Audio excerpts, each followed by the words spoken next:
I've been videotaping a while for at-home kids, You have. and I'm trying to get, Your name is?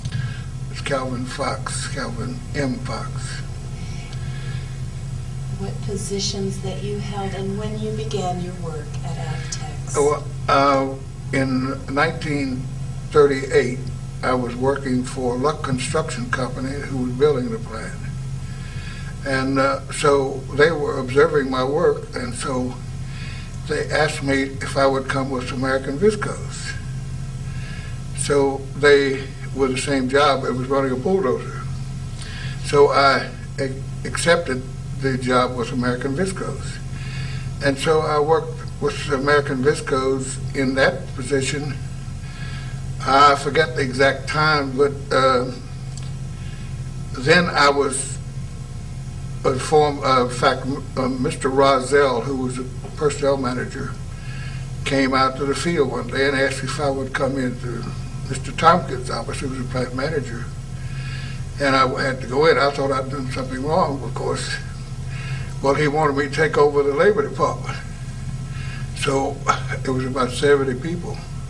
See, we were loading out all finished products and unloading all of the raw materials coming into the plant with his crews, because it was all done by labor.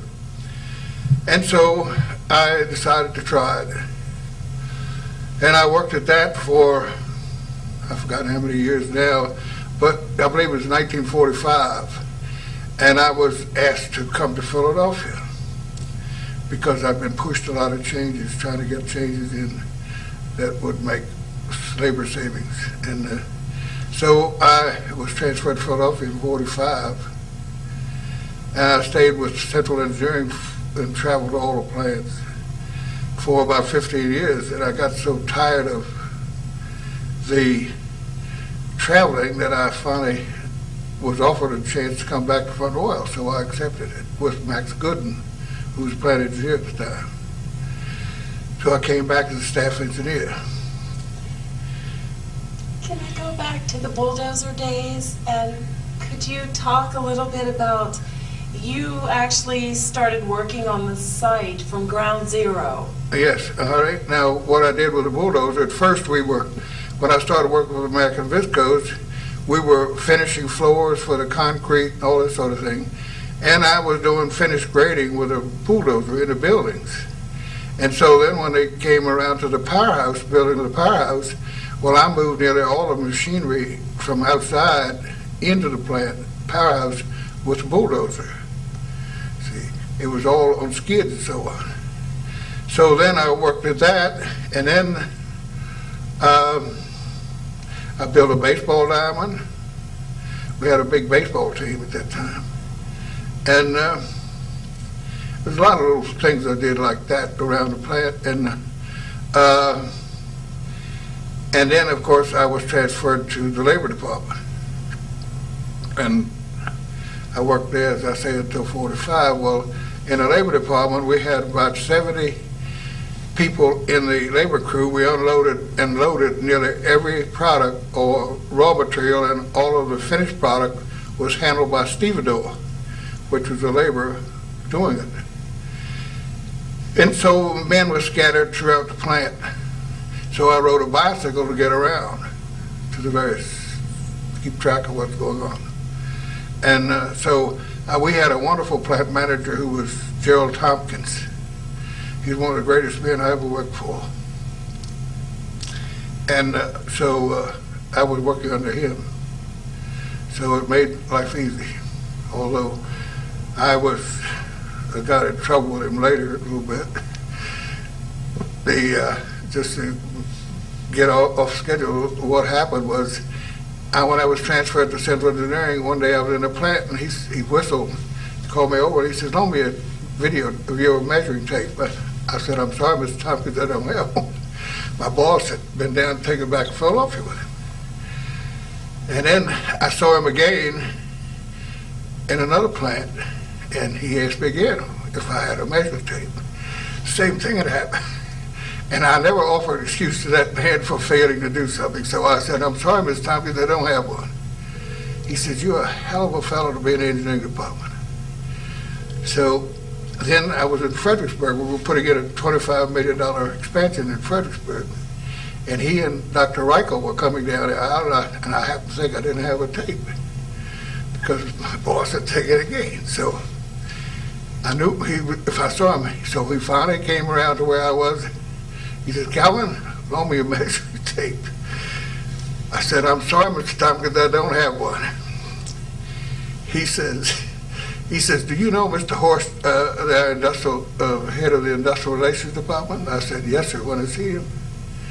He says, "You know, I've asked Mr. Horst a number of times if he's had a, I met him on a train. I asked him if he had a union contract in his pocket." He said, "No, Mr. Tompkins, I don't have." He said, "You know, I've asked him a number of times and seen him in various places since then. He's never failed to have one." So it would put me in a pretty embarrassing position. So this is how some of the things go, you know. But it was my fault. I should have got one. That's funny. But these sort of things happen, and it makes life interesting. And in Philadelphia, I was working in the materials handling division, and we were setting up various equipment, putting equipment to work, and that's what I had done at Front Wall. I had put equipment to work for jobs that they didn't think it could do, like fork trucks. And we eliminated the stevedores. And with the fork trucks for handling pulp bales and all that sort of thing. And when I got into central engineering, I tried to keep that rolling. And so I asked about increased the size of the bales. We were getting 50-pound bales in some cases and 100-pound others. And of course, with a fork truck, it made it foolish to handle such small bales because we couldn't stack it very high. So they sent me on a trip to visit the various pulp companies. First one in Hopewell, Virginia, Hercules Powder Company. And then from there to Rainier Incorporated on Fernandina off the coast of Florida. And that was Rainier Incorporated. And then from there I went to Chattanooga Cotton Gin Company. And then another plant in Chattanooga, and home again. So I took my wife and son with me. And so this is typical. Then we started a coal handling, a different method of coal handling. We were losing so much, we had so much loss in the coal from erosion and fire. It was continually burning. So what we try to do is get them to try a new system of storing to get a uniform density in the stack to eliminate the fires, which it took a long time, but we finally got it in, and we never had another fire. Could you explain that a little bit more? Well, and they used to unload coal with cranes, with clamshells, and then just dump it along a railroad track, and they didn't change the terrain if it was high or cut. They just dumped it and all along the railroad track. And of course, the larger particles would flow to the bottom of the pile and trap air in it. Then you would get spontaneous combustion, see? And it would be burning continually, and you just couldn't get into the piles to get it out, see? So we had a tremendous loss that way, and so we finally, I got a call from to come to Frontwell, and they wanted me to straighten up the coal piles. I said, I told Mr. Bennett, who was chief engineer, there's no way I could straighten them up, but I could move the coal, take the hills out from under it, and then put it back so that you wouldn't have a fire, which is what we did. And we were the first people in the United States to use that method. So you took the hills out, We would level the ground, all the ground. Mm-hmm. Then we started piling with earth moving equipment. See, and then building layers in an oval shape would move over and that would compact it along with spreading a thin layer, which gave you a uniform density in the pile, see. Wow, and you just thought of that. Yeah, we'd been doing that for some time, but we bought the first equipment to do it, and they brought the demonstrator in from the company to show how it would go. But he told the plant manager that machine would never handle coal, see. So my boss really got upset about that. So he threatened to run him out of the plant, see. So anyway, I started changing because I knew what you had to do. You had to start over. You had to start from the base and go up. You couldn't just go up on existing coal piles and rework them. So that's what we did. So all during that period of 15 years, we were working, changing equipment. We put in new balers for the staple product production. I worked on increasing production in through the dryers and the staple machines. I worked, well, that's further ahead. Well, anyway, when I came back to Front Royal, go ahead, Michelle. You want to take a break? Yes. I think you need it. It was so much fun doing these things because I didn't try to get credit for them. What I was trying to do was move them. See? I didn't care who did it, so long as I could talk somebody into doing it. See? Now, you began actually constructing the plant's floors with the finishing work. Yeah, just leveling for concrete, see. And people would come to you for ideas with problems. Yeah, well, and then I was moved into like this coal handling. I started talking that way back when I found a civil engineering man in there. I'd get him his ear and start talking with him, see. And then finally, I wound up in a central in there, see. So it was a little easier to get in. You had the mind of the engineer. Could you revisit what you were telling me about the pumps, how you saved the pump? Well, they wanted to secure the pump house to prevent floods from shutting the plant down, which it had done before. So we came up with an idea to put an extra large sump pump in, which was an immersible pump, and with a 6-inch discharge line in case of a leak in the pump house itself. And also we had a plan to seal the top of the pump house with a hatchway for entrance. But they didn't buy that, but they did buy the pump idea. So they put the pump in, and then many times they had leaks that would have flooded out had not the pump been in. So they didn't. The pump would have to handle 60 gallons a minute. So that worked out pretty well.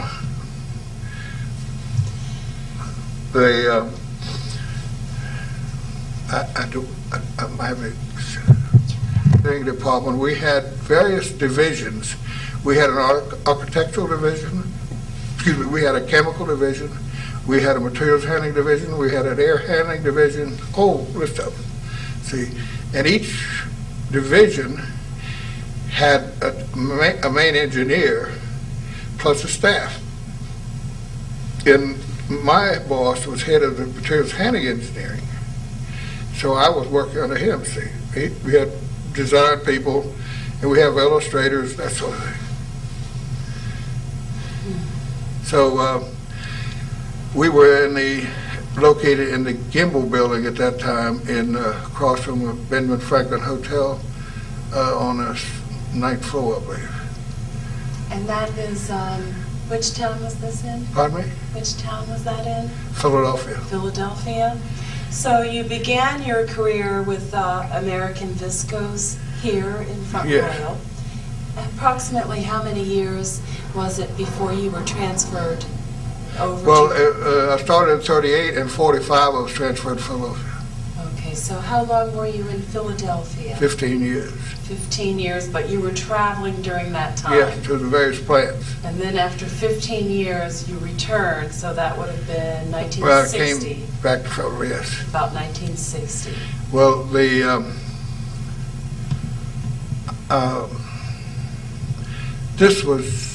the main engineering department, see, they had their production offices were in the Empire State Building in New York at that time. They finally moved down to Penn Station in Philadelphia, but at that time they moved from Wilmington, Delaware, I think, to the Empire State Building. And did you receive your training? You were in the service. Pardon me? After following the service is when they hired you here, after you got out of the service? No, I wasn't in the service. Oh, okay. See, my sister was in service, and my brother was in the service. He was in that massacre of Malvady massacre. He was one of 13 that got out of a battery of 144. So you began your working career at Avtex? Yes. Well, I've been working for contractors. You know, like on the Skyline Drive, we had a farm there. It was 160 acres. And the house was right where the ticket office used to be, not where it is now, but the ticket office used to be a little further up. And so that's how I got acquainted with War Brothers and got started with them. And helped build the first 10 miles of the drive, see. See, they were contractors for the drive. And your family was had to leave? Yes. And so I worked with them until we got that drive finished. And I had some real exciting times up there. You know, now if OSHA were up there, they would have shut us all down, see, because we would wind up with the tracks frozen to the ground in the morning and solid frozen. We'd take 5 gallons of gas, pour half of it down each row of track, set it on fire, and throw it out and get going. And then when they would load hole after hole with dynamite, and they wouldn't say anything until after they pushed the magneto down, and they'd yell, fire, see, and the only choice we had was dodge rock, see. So this is the way we worked. But you build an instinct that you actually a lot safer than you are with all of the gadgets. Anyway, we managed to escape it. Wow. But your friend who passed away, who you worked with, could you talk a little bit about, if you want to? Well, Garth worked with us up there. I was driving a truck at that time, and what happened, where the visitor center is, we were excavating. And we were coming down the straight stretch to the long curve that we go over toward Browntown.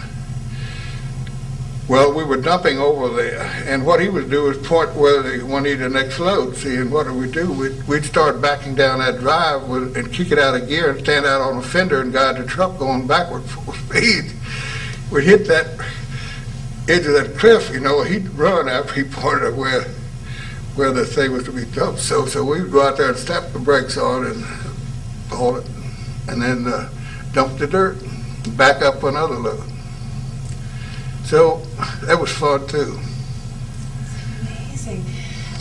Can I ask you how your parents must have been terribly upset when you had to leave so they could build the Shenandoah National Park.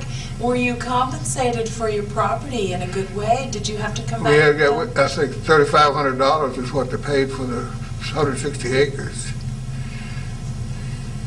But wait a minute, let me point out, this was during the Depression, you know. And of course, we were in really tight shape, and we had lost the property, and shortly before that. So we were faced to move anyway, because we were, not because of the park, but because we lost the property. See, I was born as you cross the bridge on Rivermont Drive, just across the bridge, and an older house that sits to the left if you cross the bridge. And so then we bought the farm over there. And so I've forgotten how old I was, maybe 6, maybe 5 or something in there. And that's where we moved. But anyway,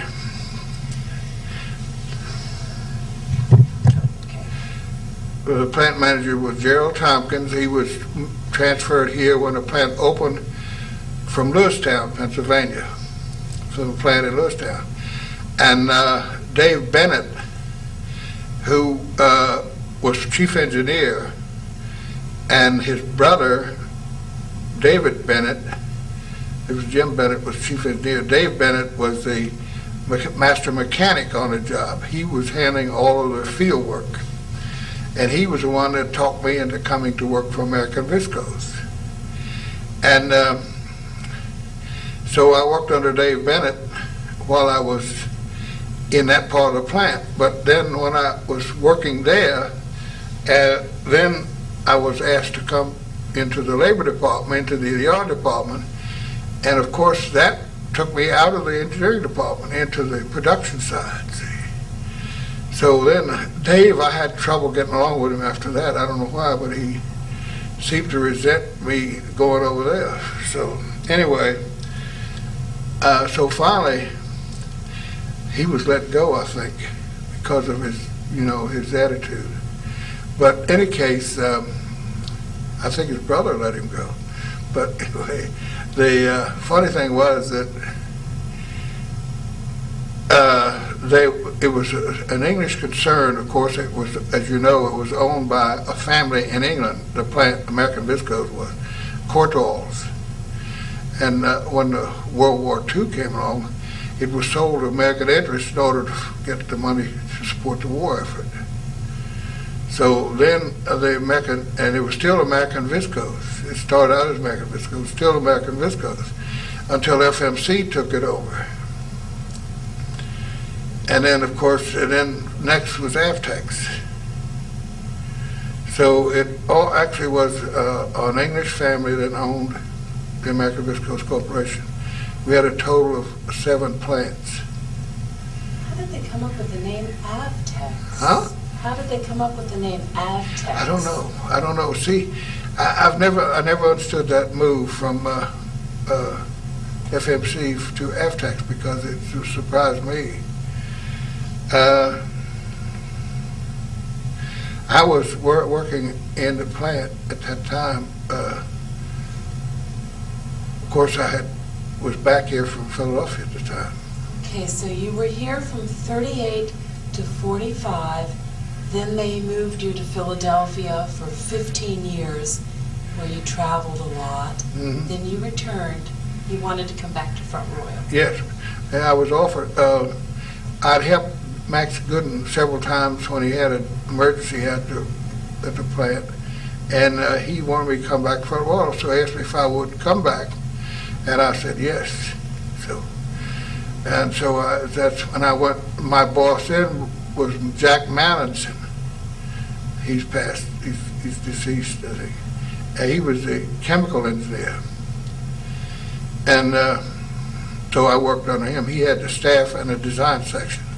So you entered the workforce again approximately 1960, after 15 years in Philadelphia, in the chemical engineer department.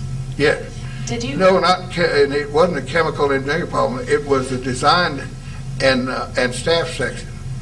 See, we had staff that was handling jobs throughout the plant, like various engineers that were assigned projects, And then just that once, cut that one, please.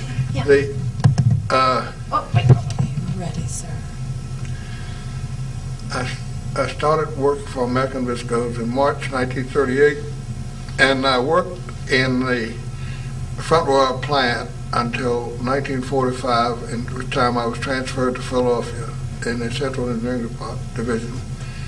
And from that point, I worked 15 years there, and I was offered a job back at Front Royal by Max Gooden, who was plant engineer at Front Royal, which I accepted, and I stayed here until I reached the age of 62 and a half, which was about 68 or 9 or somewhere in there. And then I retired. Some of the different events that you assisted with. Pardon me? Some of the different events that you helped out with. You spoke of... Well, the first job I got moving was well, of course, we started, material handling and pulp handling first. Was we changed all that around and got rid of stevedores for handling. Now these were most all black people, all laborers. And so we then trained them for fork truck operators and moved truck operators, fork trucks into the pulp storage, into the shipping department, and elsewhere where we're handling chemicals. And we started stacking pulp, just picking it up in the car and moving it right into this warehouse, putting it in a pile, in the ricks. And we started putting the finished product on pallets and transporting it and storing it. So this advanced to a point where we had to retrain all the people for these various jobs. And so at the same time, our production was increasing all the time. And so therefore they were able to handle quite a bit more, because they used to stack pulp with cranes, one bale at a time. So we were handling 4 and 5 bales at a time with the fork trucks. And and then the next job I got going in Front Royal was, wait a minute, I'll get that line again. And then I built a baseball diamond for the baseball team that Gerald Tompkins wanted. And then I continued to work for the plant in the labor department until such time as I was asked to come to Philadelphia. So, I understand they had some good baseball players. Could you talk a little bit about the baseball? I don't know too much about it, because I've never could get interested in sports because I didn't have enough time. Yeah, you didn't. Now let's see, could you talk about how you switched from the levers to the steering wheels? Well, that was while I was in central engineering. We bought new trucks with steering wheels rather than levers for steering. They were platform type trucks, battery operated. We used to transport mill roll racks from one production operation to another. And so when we purchased new trucks, they came with the steering wheels, which the operators refused to accept. But they agreed to keep driving until we could get the levers in to replace the steering wheels. But we asked later if they would accept the levers, and they said no, and we had never ordered the levers. And so they agreed they didn't want to change back to the levers after they got adjusted to the steering wheels. Sounds like you mixed a little bit of industrial psychology in there with your work. I didn't want to cover it.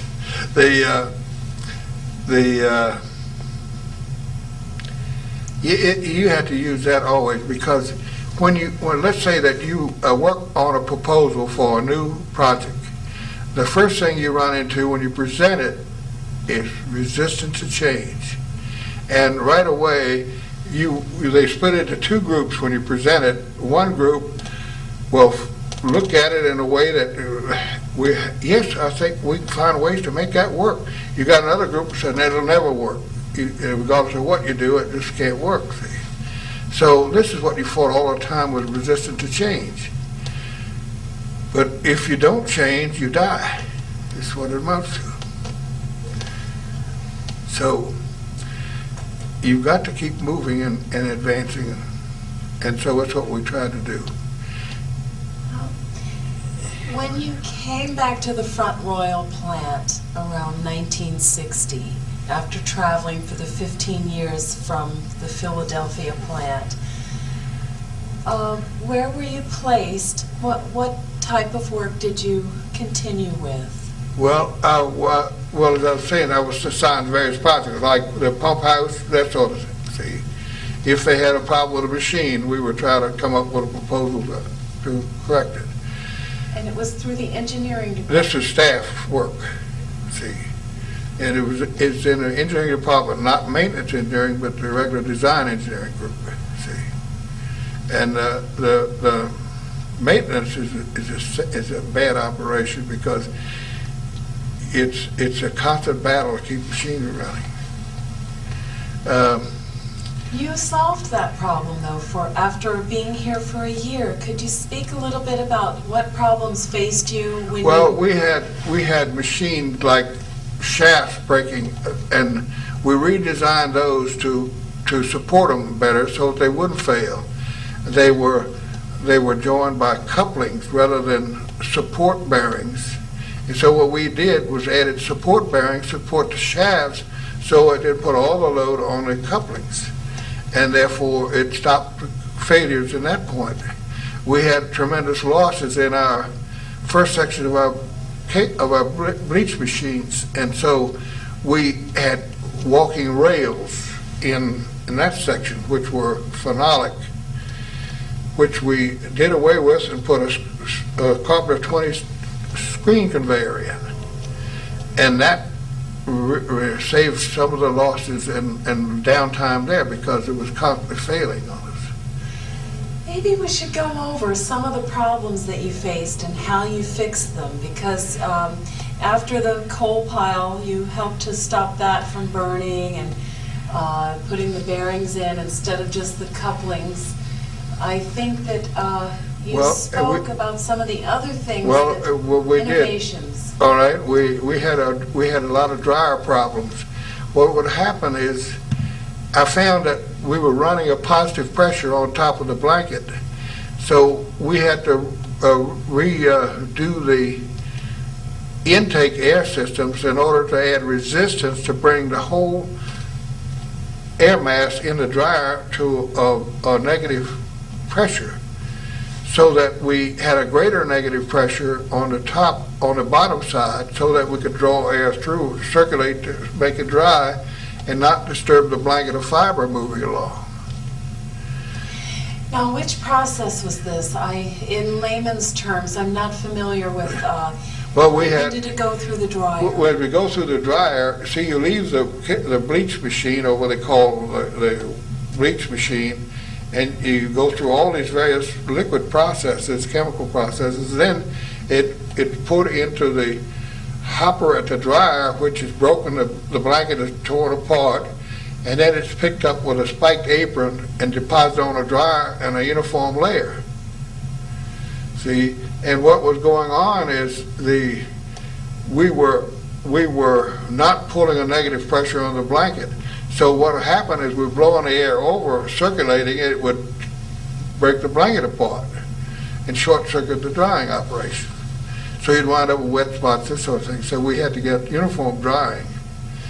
So we put in, what we did was add resistance to the intakes on the preheaters, which brought all that pressure down, see, to where we could control it. It's a matter of air handling.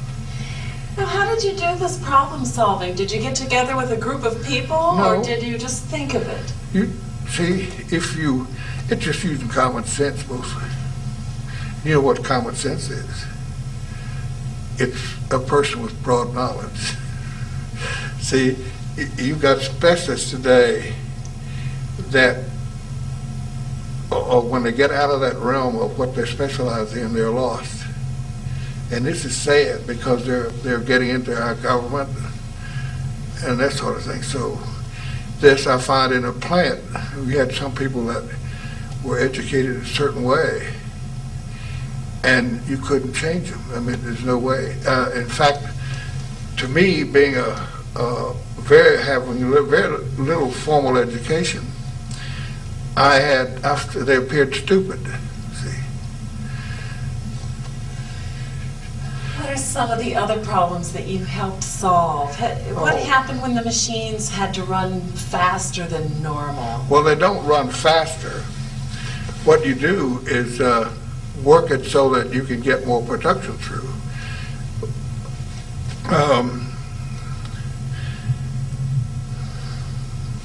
Okay, maybe that wasn't the right question. Could you talk just a little bit more about problems that happened, how you fixed them? Well, It's difficult to come up with all of the Yes. things right now. So did you remain in the maintenance? Did you remain in with the engineering, but not the Until I maintenance? retired. Until you retired. And you worked approximately how many more years after retirement? Well, let's see.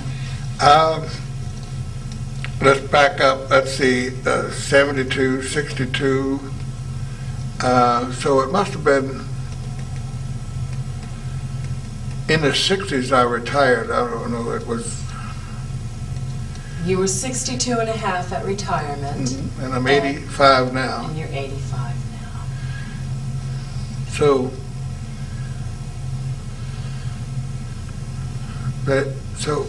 hold it. On a farm, and we had to patch a lot of machinery to keep it going. We didn't have tractors those days, so I got a lot of practice. Now, you said when you worked on the machine, you became a part of it. Yes, when you get on a machine to operate it, it's just like when I used to drive real fast. You can avoid an accident right up to the point of impact. I mean, you can reduce the severity of an accident after you practice them. See, so it's just like any other machine. You have to be able to react fast. And I used to fly, so, and learning to fly. See, I wonder what I was trying to do was get in the Air Corps during World War II. And see, my sister was a nurse in England, and my brother was in. And but I finally got a letter from the Air Force because of my limited education. They said they had a spot for me in the glider pilots, but not in the fighters. So I said, nothing doing. How far did you get in school? Well, I tell my friends I was kicked out of the 3rd grade for not shaving. But you came up with these ingenious solutions when no one else could. Yeah, but that's because I didn't know that it wouldn't work, I guess. Now, fixing the coal piles, and you also came up with different ways to prevent the equipment from continually breaking. You mentioned earlier, and we haven't gone over it yet, about when you were called back here to Front Royal, it took you about a year to get the equipment to where it wasn't breaking all the time. Well, that was after I was transferred to the North Section. See, I became a sectional engineer. I went from a staff engineer to sectional engineer. So I had to work on a machine to try to stop them from breaking down. See, because they had some mechanical faults. And if you are really acquainted with machinery, you can look at a machine and tell whether you got a problem or not. It's as simple as that. And so, by being around machinery most of my life, it was simple to find solutions. And you mentioned that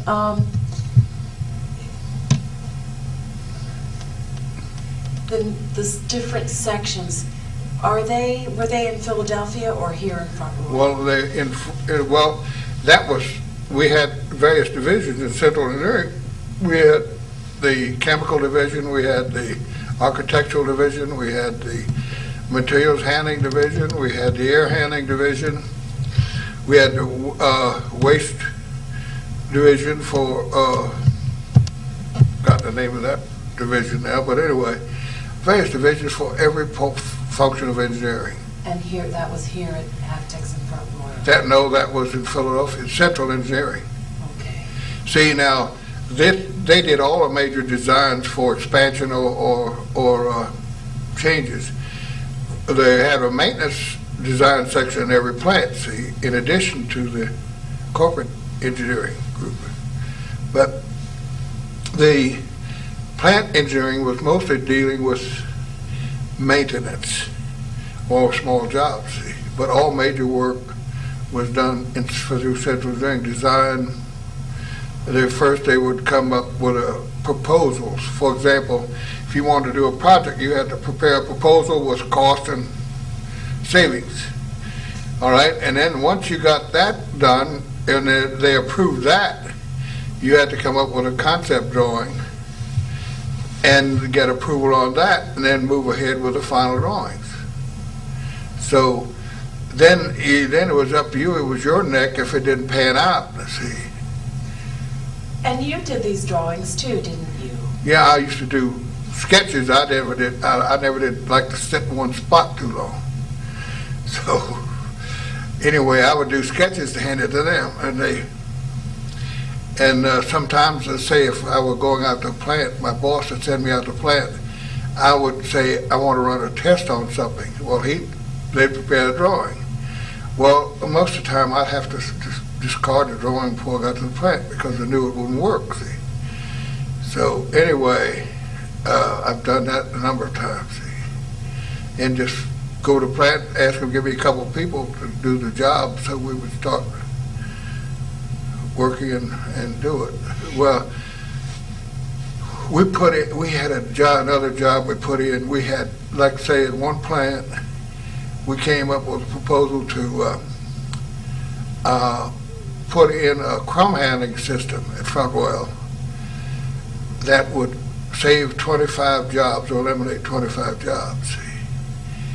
And so they bought it. But then someone raised a question about the cans being structurally sound so that they wouldn't collapse when we started dumping with these trucks. All right, so this is what test, they prepared a drawing for me to go out and plan to run the test. So that's the one that I hid the drawing. And we set up a test, and we put the equivalent of a 10-year test on a can. And it proved to work okay. So then we finally got the job in, and they bought the trucks, and I had to train the operators. That was a big job, because we had some really cowboys up there. They would destroy everything. And we finally got in, and then they want to move it to the other plants. So we had to train people for all the plants. So we finally got all of the production plants changed over to the power trucks. Formerly, what you had to do, you used a hand truck to pull these cans of crumbs along and put them over a churn. Then you had to put a little ladder up, get up, and take you had an air handling thing that you pull a center funnel out. There was a funnel that allowed the air to cool the crumbs uniformly around. So you'd pull the crumbs, that'd leave a hole open at the bottom. So you'd have to take a hand spade to get up on a ladder and poke it out of the thing down into the churn. And what we were doing was taking a can and picking it up and turning it over and dumping it in a hopper, let it flow into the churn, see. That's what we were doing, so. And then the company says they couldn't build a truck like we wanted. Baker Rawlag in Cleveland, Ohio. So they sent me to Cleveland for about 6 weeks to work with a truck company to build this truck. So we got the truck built, and we put them in all the plants. About the truck? Well, anyhow, they work fine. How did you come up with the ideas that you wanted to?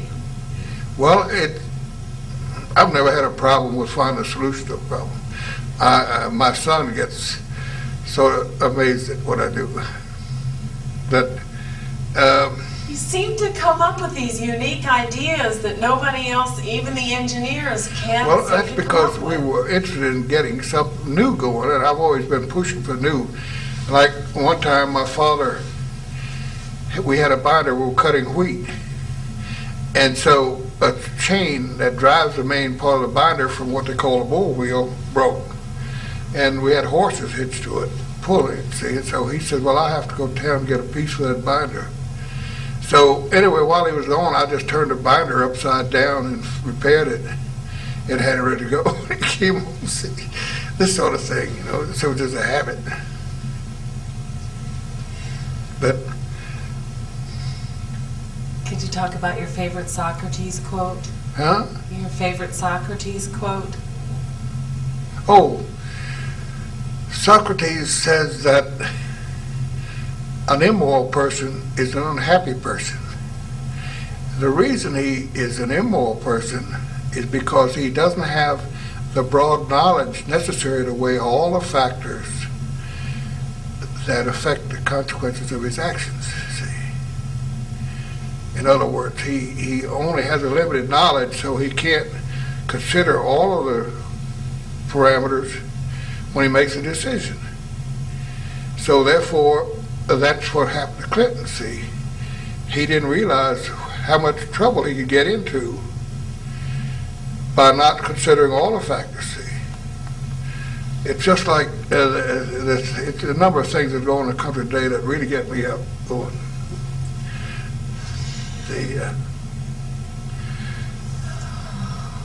Turn it off for a minute. The government wants to do all the thinking and take it away from the people, when this is bad, because you take, for example, when they started withholding tax, that really got me upset, because I felt that was my duty to save enough money during the year to pay for the taxes at the end of the year. Well, now they've relieved you of that responsibility. Now they're trying to relieve you a little bit of all along, and this is wrong, because the people now, the only thing they think about is entertainment. If you want to go back to the Civil War, right after the Civil War, they're preaching diversity now, and after the Civil War, we had diversity. We had a lot of nationalities and a lot of illiterate people. So we were about to lose our new democracy. We were about to go down the drain.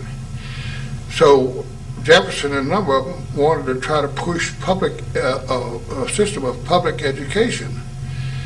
And so they didn't get it through. So two other fellows, one with the name of, the two educators, I know the name as well, they finally got it in Boston. First public school, and it was 1852. And then New York was next. That was about a year or two later. And from then on, it just, every state came on board. It took until the early 1900s to get all the states in on public education. But it brought about the greatest government that we've ever had, because what it did, it got these people, the reason for the public education, because they needed literate, virtuous people.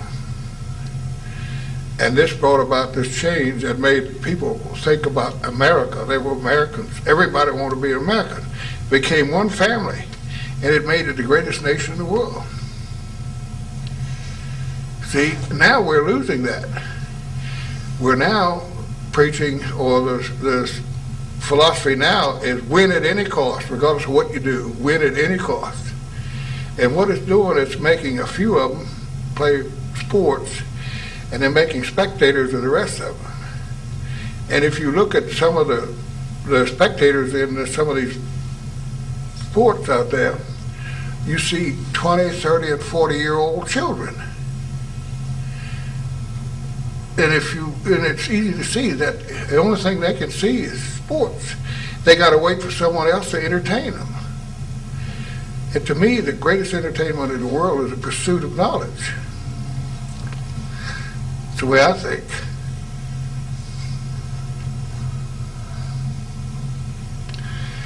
But that's the reason I've never had time for spectator sports.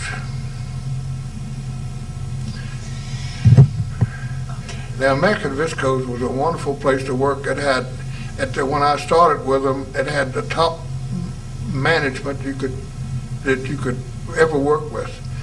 And they gave you an assignment or gave you a job. They figured you could do it. They didn't want you to aggravate them with the details, because you were responsible for the job. And that's the way I like to work, because it made life easier. And you could get the job done in the way you want. Just you get it done. And then it was almost like a family. The plant manager would visit out to the plant during the day and talk to various people. he didn't sit in the office and expect somebody to spoon feed him information. He knew what was going on at the plant. We had a top-notch head in Tom Brastow was head of the laboratory at the time, and George Lux was the viscose department head. And I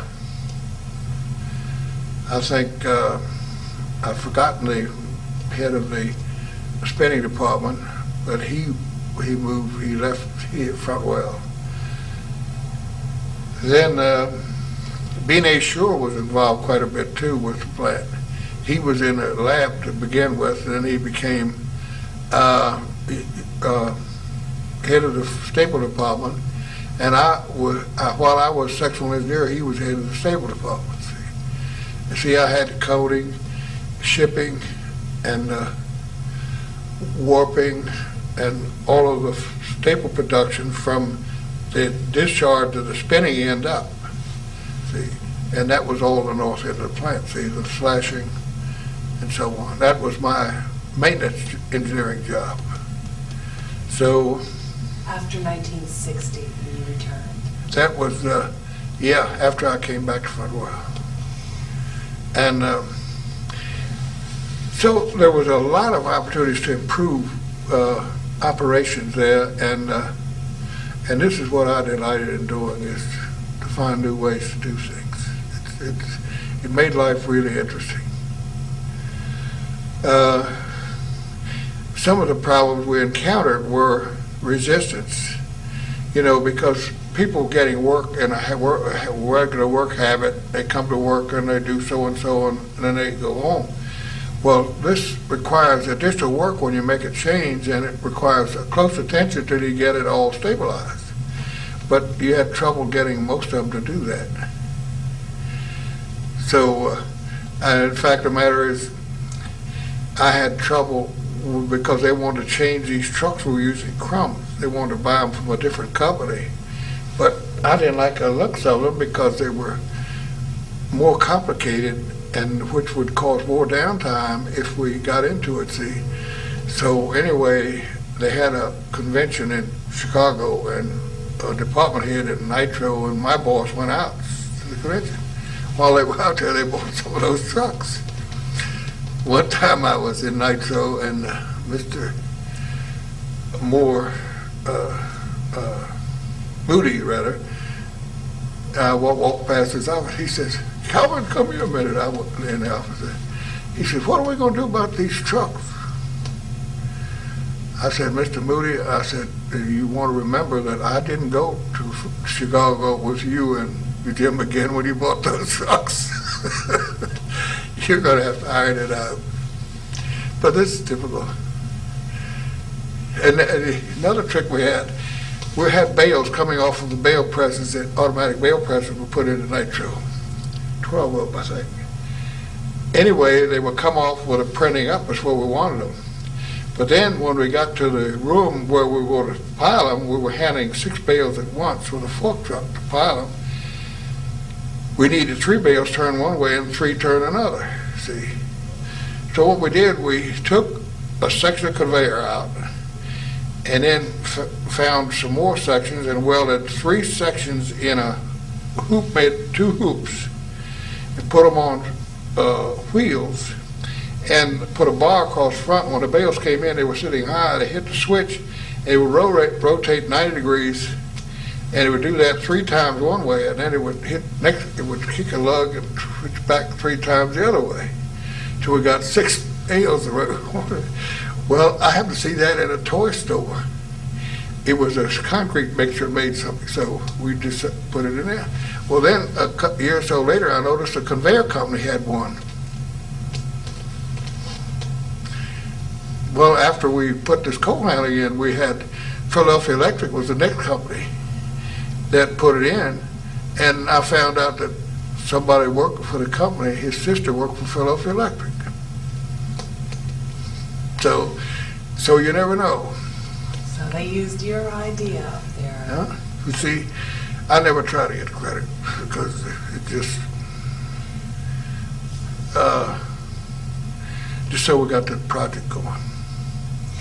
Now, you mentioned someplace instead of the switches, you did something else that kept breaking down? On What's one that? of the, Oh, the switches? Oh, this was a conveyor system in Fredericksburg. We had a total of 70-some people working a packaging line. And we had hundreds of micro switches on those conveyor systems, and one micro switch that shut the whole system down. So all the conveyors were taken out and replaced with standard conveyor system with no switches, with live roller conveyors where you could stop the package on line and let it keep the rollers keep running. We put in this huge conveyor system down in Fredericksburg, and we all gathered down to watch the first package come through. We had 11,000 bins in one room, and a system for taking this rolls of cellophane and putting it in a bin, various sizes and so on. So we all gathered over there from the director down and the head of the company on down, watched the first package come through. Well, the first package came through just torn to strippers. That was really embarrassing.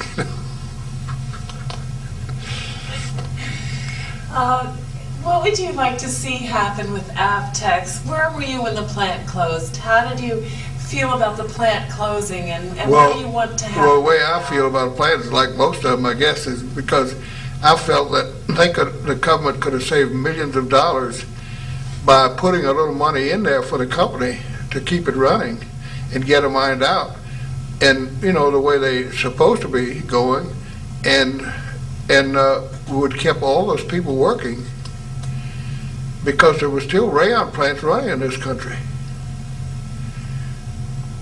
In fact, I just bought a shirt I think has some rayon in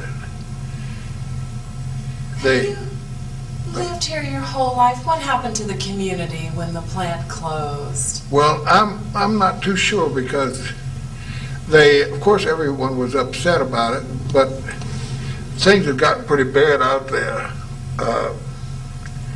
It's just like Fredericksburg. We put that big expansion job in Fredericksburg.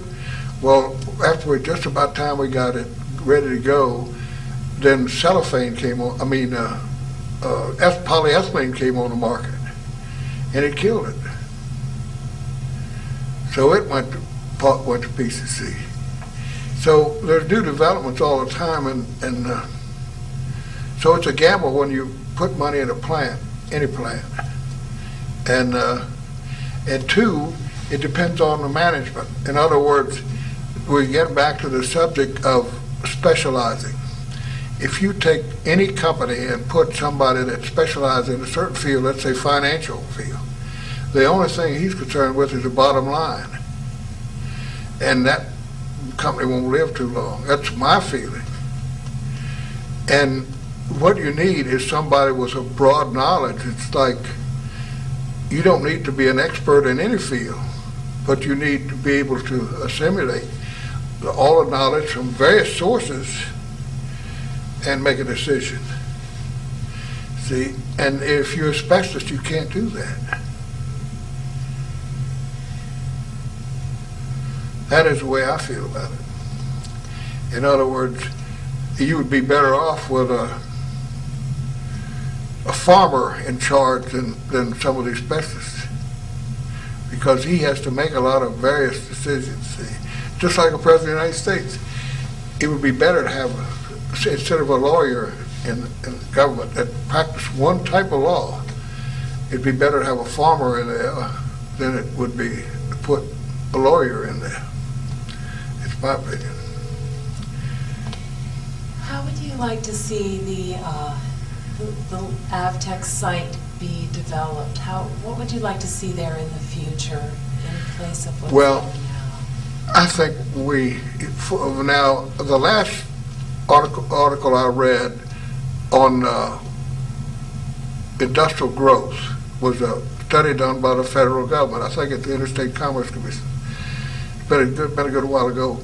For every 10% of industrial growth, you get a 20% increase in taxes.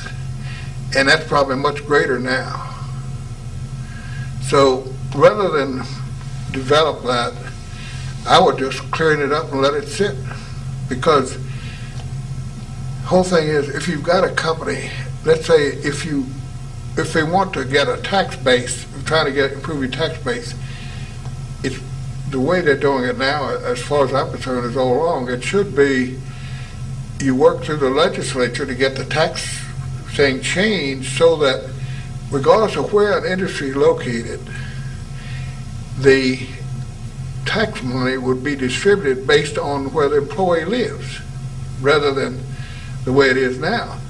So it wouldn't matter where they went. Let's say if you had 10 employees living in Warren County and 15 in Shenandoah County, and so on, well then 50% of 80%, if there's 100 employees, would come to Foothwell. All right, part would go to Shenandoah County. But first you'd say you take 20% off for the local count because of where the plant's located. But then the rest would be distributed equally among all employees based on where they live. See, that way we provide the services each section needed for the employees. But the way you do it, when you do it now, we're pulling people in here that have never had to put any taxes in to be able to develop schools or services of any kind, but then the rest of the taxpayers are getting taxed to provide it for them. The thing is, just today's paper is an article whereby the Postal Service is planning to reduce deliveries to 5 days a week. That means no Saturday delivery. Well, and just last night on the news, the Postal Service paid $125,000 moving expenses for one of the postmasters and $25,000 miscellaneous. That's the price of a home, just for moving expenses.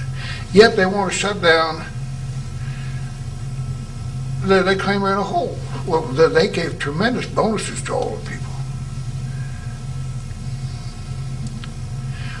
Well, the problem here is just like this. When the president selects a cabinet, they should not select a cabinet based on who contributed money. It should be based on qualification, merit.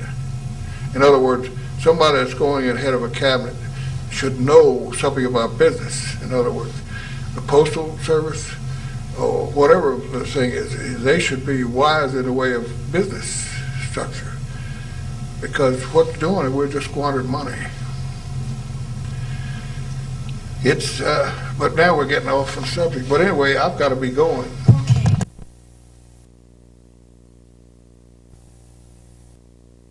Tell me your name, sir. Ray Wood. And I got out of service in October of '45 and went to the Avtex in December 18th of '45. And how long did you stay there? I stayed there a little over 32 years. Could you talk about some of the different areas that you worked in? Well, when I first went there, I went into the riggers. We did all the rigging work for the people that had stuff to be moved and whatnot, scaffolds and things like that. Then I went from there to a helper. I worked also in the pipe shop for a while as a helper. Then I went to the Visco and worked there as a Visco attendant. Then from there I went to the electrical shop and made first class electrician and worked my way up there and spent most of my time in the electrical shop working all over the plant, different places, be called different places. Did you receive your training there at the plant? Yeah. Well, I also had taken the correspondence course in radio and TV before I went to the plant. So that helped me in the electrical shop. And they trained us there too also. At school. When you first arrived at the plant, could you talk a little bit about the salaries, the working conditions, what life was like there at the plant? Well, I think we got 34 cents an hour, I can remember, I believe. And it was very good working conditions, I thought. I didn't see anything wrong with it. And there's a lot of hard work sometimes, a lot of easy work. Of course, a lot of times we had enough little spare time, we'd shoot crap or get in the hiding place and play cards or shoot crap or something. Did a lot of that was going on. Unless you got caught. Did you meet your wife at the plant? I knew her before I went in service. I met her then after I come back out of service. Now, what are some of the things that you worked on as the electrician? Well, we worked on the soda presses and all kinds of motors and things to be hooked up, and also we had to wind motors for our training, and any electrical work to be done, light it, run conduit, run new work, hook up machinery when they came in to be set, and just general, and you get calls all over the plant for electrical problems. Had to go solve them. Could you describe the machinery a little bit that you worked on? Was all the equipment new when you arrived? Could you talk about what the machinery, what it was like, what some of the problems are that it had? Could you get more detailed about the work that you did? Well, you never, also we worked on, you had to get calls on elevators, had to work on elevators. Go to the penthouse and solve the problem while the elevator wouldn't run. Get those going. A lot of times it gets stuck between the floors. And on the powerhouse, it was 5 floors over there. We had to walk up to the penthouse to get up there to get where the panels was to do the work up there. And a lot of times then you get called to the coning room to maybe have a problem up there with the coning machines and things. Just any kind of electrical problems all over the plant. Did somebody look at the equipment first, like the coating equipment, and say, oh, this is an electrical problem, and then they'd... More likely they did, yeah. I imagine they did, yeah. The foreman or whoever was in charge. As soon as they seen a bigger problem, they called the electrical shop then.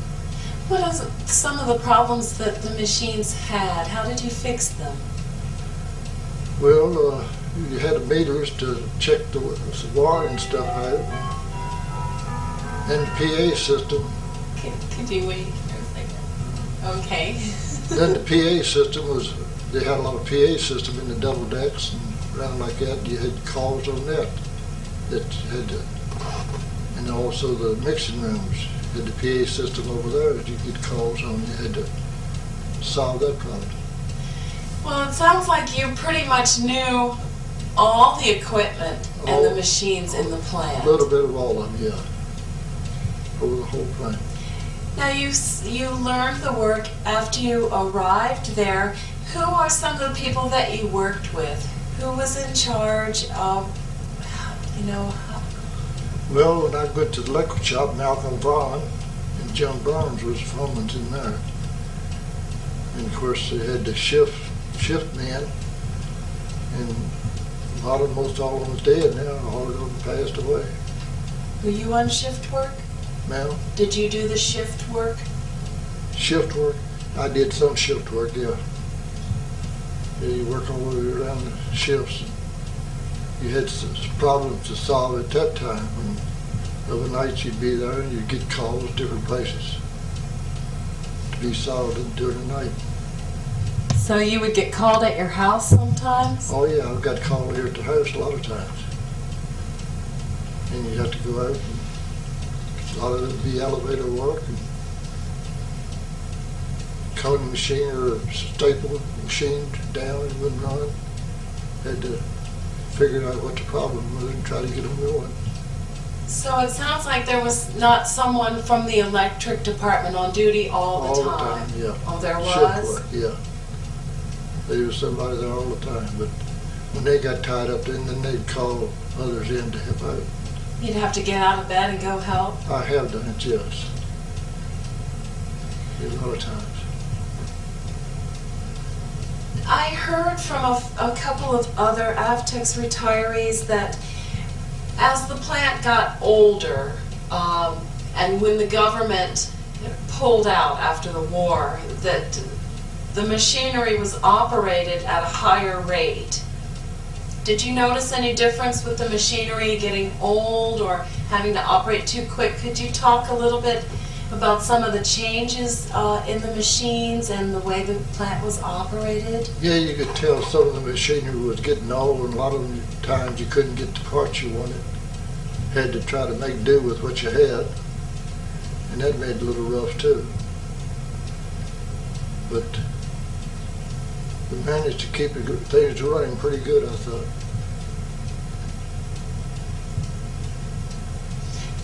Could you talk about some of the events that happened at the plant?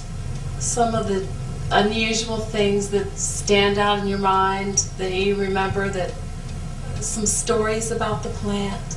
Well, when I worked on the elevator,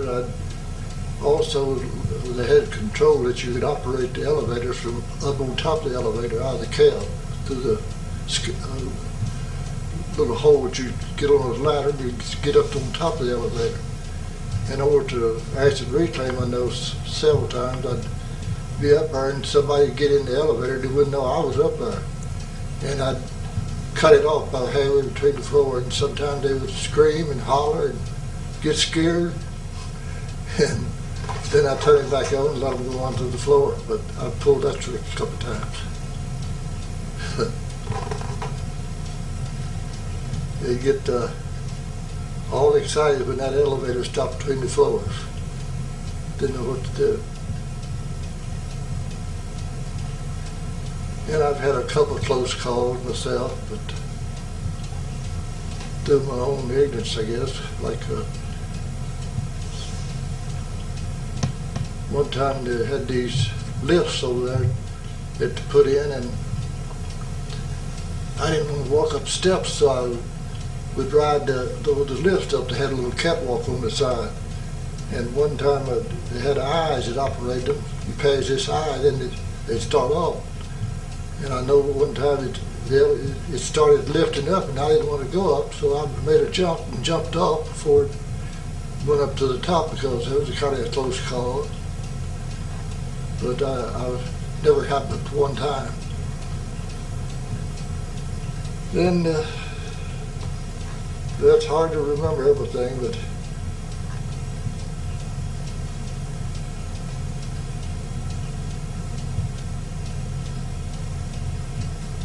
and a lot of times we had to work on the soda presses. Most of it was after you got a lot of electronic stuff in there, it was a little more complicated. Sometimes you get a lot of calls on them. And a lot of times you had never even seen it before, and you had to just try to get in there and figure out what was wrong to get it going. And sometimes you'd have luck, and sometimes you wouldn't. What were the soda presses like? Could you describe them? How they operated? Yes, the soda presses, they had a big vat up there, and they'd take this pump when they come in. It comes in square blocks, about 2 or 2.5 foot square, and they'd put it about an inch or 2 inch thick, and they'd put it down in these things all the way through and put the soda in there, and it would soak so long in the soda. Then when the press is time, you got for it to go out, while the soda press would move up like this and press all the soda out, then it would back off, and the flighters down below there then would be turning, and they'd push these big puffs of paper out into the flighter, and the flighter would grind it up. It looked like cornmeal, coarse cornmeal after it was ground up, and that would be put in big cans in, about 500 gallon can, I guess. And each can then was taken to the cellar to set in there for so long, age it in the cellar at a certain temperature. Then from there it went to the mixing room and was dumped into the mixers. And the mixers would grind it all up, and they'd put the CS2 and stuff like that with it, mix it up and everything, stir it and everything, and when it come out of there, it looked like molasses, thick molasses. And from there, then it was pressed into the jets, and that's when it hit the acid bags and turned it into the yarn. just soon as it hit the acid while it was turning the yarn. But it looked like molasses was pressing through the jets. And these jets had all hundreds and hundreds of little tiny holes. You couldn't see them with the naked eye, but the pressure from the pump would push you just through those jets. And that would make the strings of the yarn in.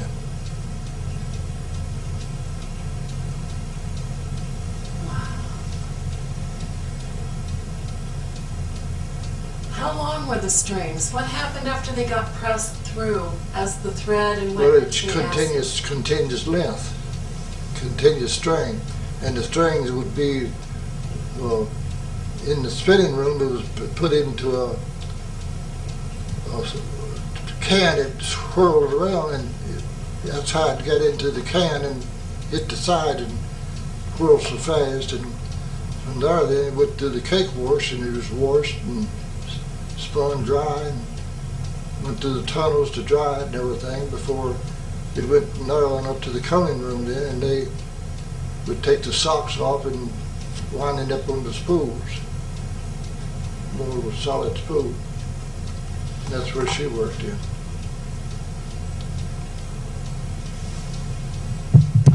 Let me turn it off. Esther Wood, and I worked in the coning room from 1946 to 1955.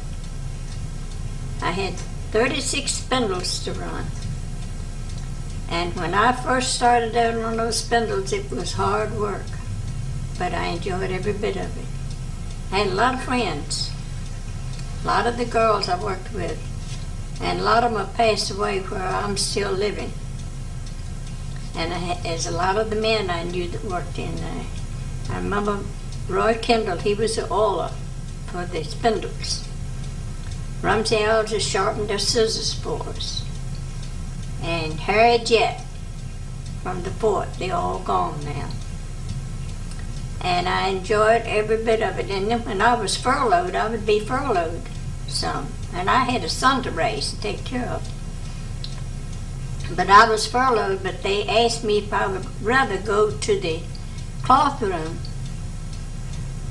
and work daylight. And I said, yes, I'd just love to go down and work. But I had on time work then, I was on piecework in coning. So I worked down there a while, and then I was the jet room. Yeah, jet. I went to the jet room and worked a while there while I was on furlough. So they called me back to work. And I went back to work and wasn't there in very long. It seemed like around every Christmas time they'd lay you off. So I went over to Spurville and I worked in a restaurant for my niece to make a living, pay my rent. And then they called me back in, I believe in February. They called me back to work in February. Well, I worked until the January the following year, 55. And I decided, well, I've had it, so I'm quitting. So I thought I'd better stay home and take care of my man. And I enjoyed every day, every minute of working there. I enjoyed all the people. And I wish I knew the names of all of them, but I just can't remember. It's been a long time. Could you talk a little bit about the process of the areas that you worked, how the material was made? Well, they would have a big rod up over the machine. There was a big tunnel there, a shelf there, like, and they had a big rod hanging up there. And these men would carry the yarn and put it on this, and we'd reach up and get it, and then we'd take the cap off and put it on the machine and start it up, and it would go on another ball and just roll and roll and roll and roll till they got it full. Then we'd take it off and put a number on it. I forgot my number. Anyhow, we'd stick our number on, so if we had in the bad, they know where it come from.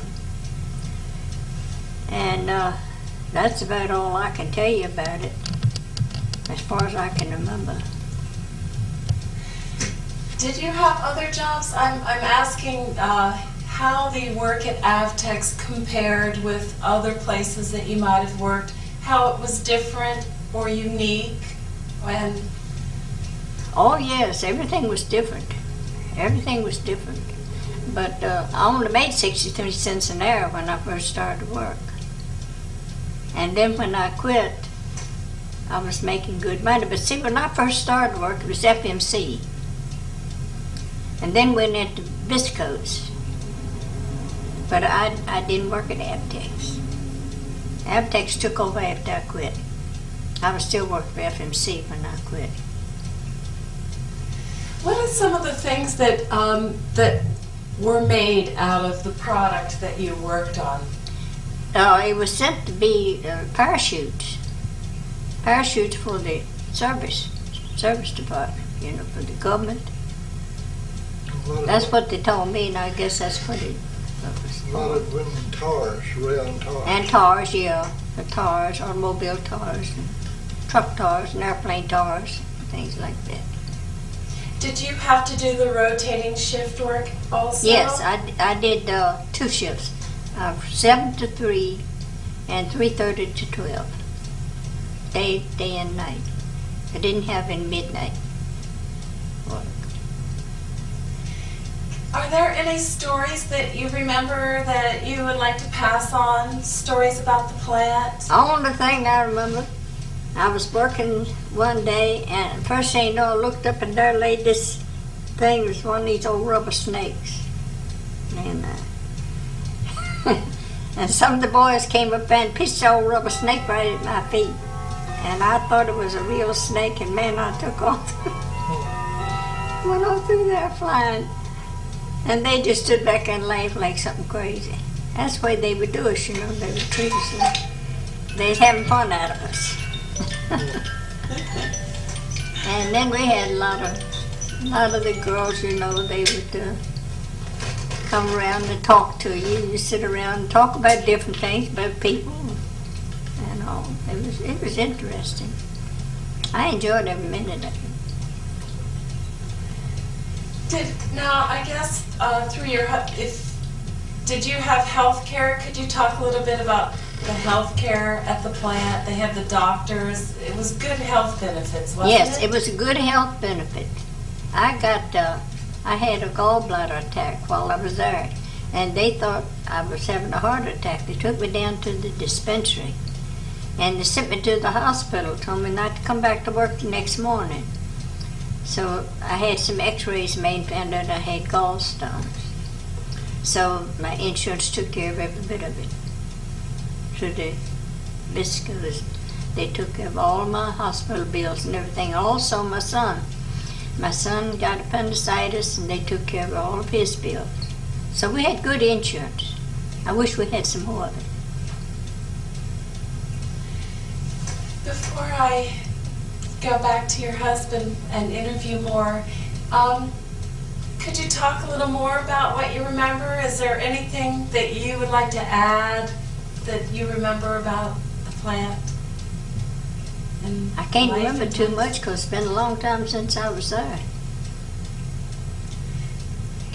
Well, I did enjoy the cafeteria, and I'll tell you another thing. When there was medicine, you could get your medicine there.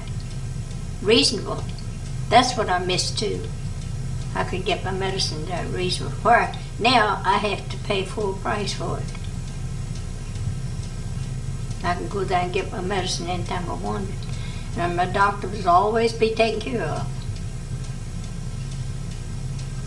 How do you feel about what's going on now at the plant? What do you hope to see there in the future on the site? I often wonder what's going to take place there.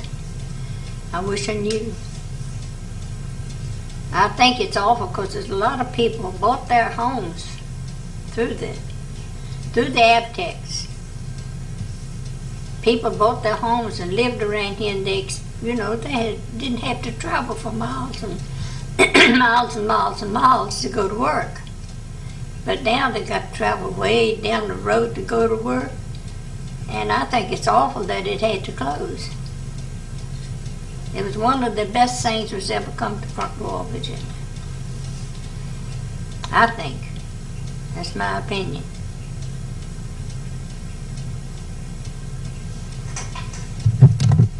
Let's see.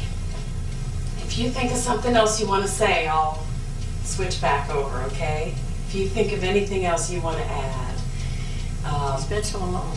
It's been so long, I can't think of anything. Could we come back to you and talk a little bit more? Did you remember anything while she was talking that you could add? Yeah, my brother worked there also, older brother, and Jim Bennett, he was a plant manager one time, a little short fella, and he stepped real fast.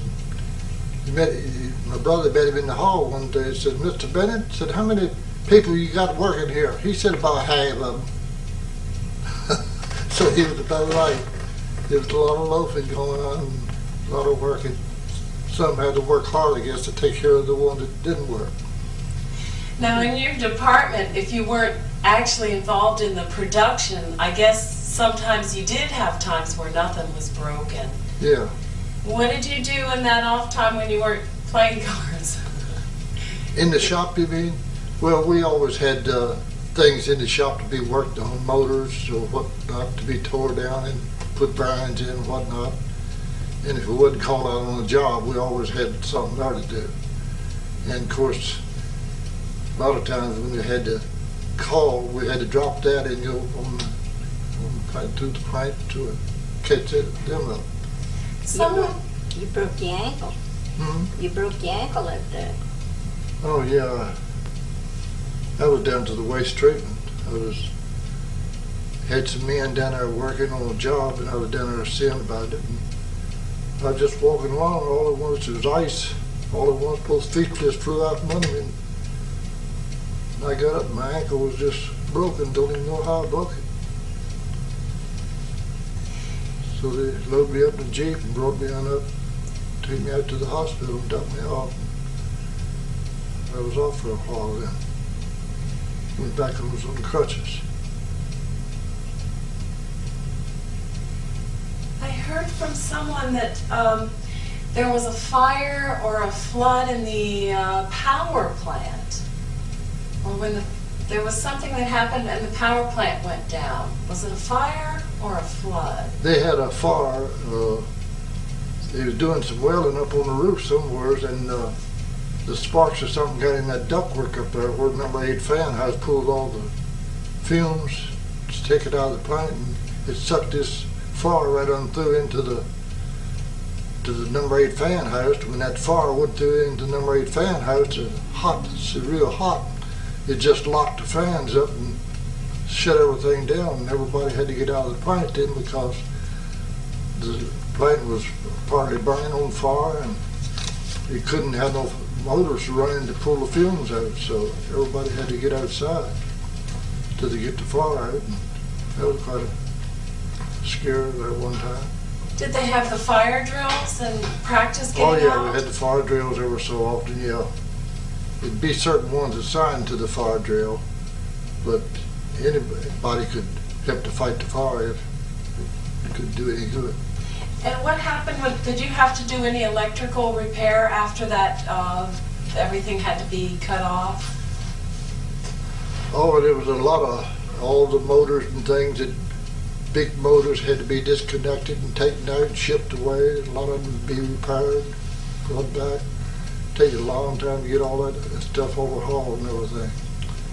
And of course, all the pipe fitters and everything, they had a lot of these lines to clean out because if stuff wasn't moving through the lines like this visco and stuff, why, it's set up in the lines, and they had to take all the lines down, pipe lines down, and clean all that out before they could even start back up.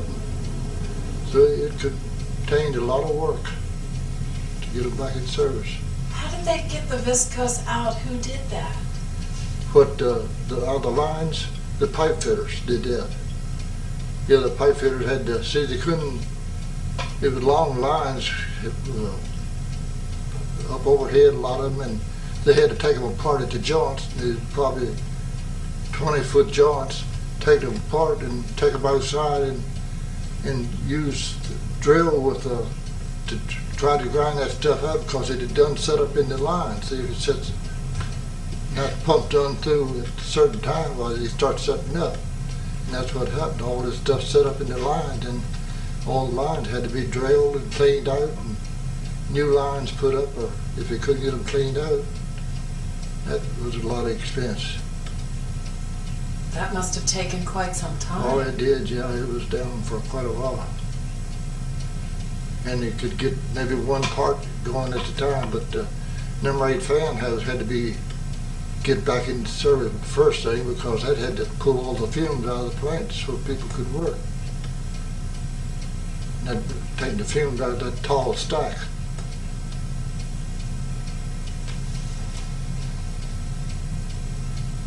Can you think of anything that we should go over? I feel like we really haven't covered everything.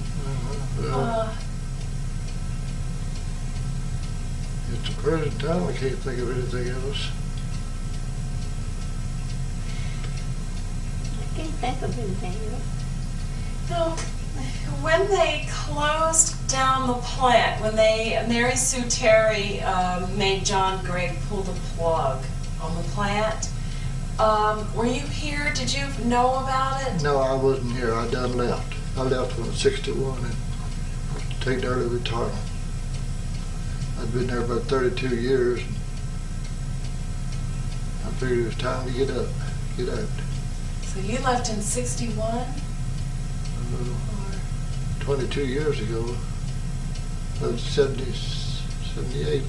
Oh, okay, so you left a few years before they closed. Yeah, before they closed it, yeah. Did you have any concerns when they closed the plant down, when you heard about it? Well, I didn't know what in the world was going to happen. I thought my pension and everything would be shot, but it's still good. So, I was Who's paying surprised. for the pensions now? Hmm? Who is paying for the pensions now? Well, there must have been something set up that you get to check every month. That's good. Yeah. See, a lot of them don't get anything. I don't know why, but certain ones, if you had so much time in and everything, well, you got a pension. What made you decide to go, Go. leave the plant? Well, I bought a place in Florida, and I'd been down there several weeks. Every time I'd taken a vacation, I'd go down there. And so I just decided if I can't make it down, I will make it. So I just decided I'd take an early retirement and try to go on down and relax some. And of course, I could tell you a little story about going down there when I first bought the place, if you want to hear that. Okay. We had to go down 301 and 95 wasn't built yet, but 1 and 301 and 29 like that. And every place we wouldn't stop was it said clean restrooms. So I didn't know what it meant. I'd get my little bucket out and I'd go clean the restroom for them. And I like to work myself to death. Go down and back. So finally they got 95 in, and they already had clean restrooms, so I thought, well, all of a job, I guess. So I didn't have to do it anymore. But that's what when I first started going down there, they had a sign up that said clean restrooms, so that's what I did. I thought I was supposed to do that.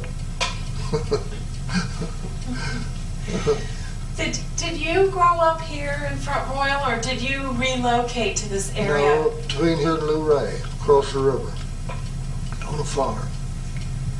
We had to ford the river and boat the river to go to school and get out to get groceries and everything. Had a team of horses, had to ford the river and buggy and walk to school, about 3 miles to school, and boat the river. A lot of times you couldn't go, the river would be froze over, couldn't get across the river. Missed a lot of days. But always had something to do at home, and I missed those days. So I guess it worked out all right. How do you feel about what's going on at Avtex now? Is there anything you would like to see happen there? I'd like to go back in there and look around, but I don't think I can. But I just wondered that Be interested to go in there and look around when they get it open.